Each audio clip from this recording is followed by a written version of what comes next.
director xeral, presidente do Concello de Marmén. Benvidos ao Concello de Rubiá, benvidos ao Parque Natural da Serra da Lastra.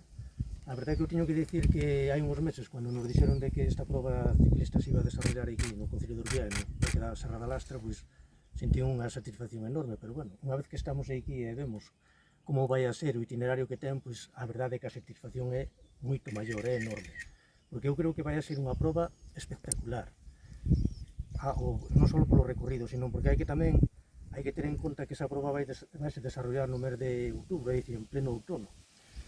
É unha época, sobre todo nesta comarca, que hai un conxunto, unha variedade de colorido que é espectacular. Hai unha policromía característica. O propio recorrido da prova o vai a marcar. Vamos a pasar por viñedos, vamos a pasar por Soutos de Castañeiros e vamos a rematar aquí no corazón da Serra da Lastra. Vamos a atravesar o que é a Serra da Lastra, vamos a ver unha variedade de colores, desde os roxizos a ocre, amarillos, é dicir, unha policromía moi característica.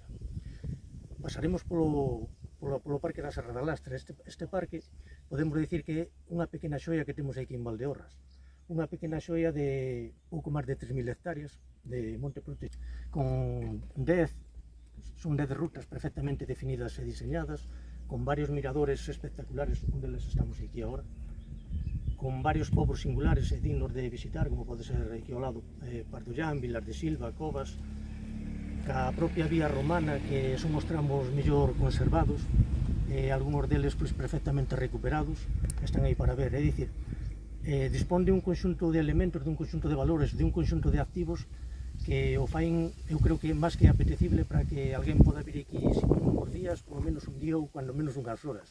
Como hai moita xente que xa ven, sobre todo os fines de semana, onde se está apreciando, e máis en estas épocas que aumenta moito a afluencia de visitantes. Pero bueno, aparte deso, hoxe tamén estamos aquí por un motivo fundamental, que é o viño, e que non é outro que o viño de Valdeorras. Agora xa é un tópico de dicir que o temos, pero eu creo que é verdade, que como temos o mellor viño do mundo, pois a realidade é que hai que aproveitarlo.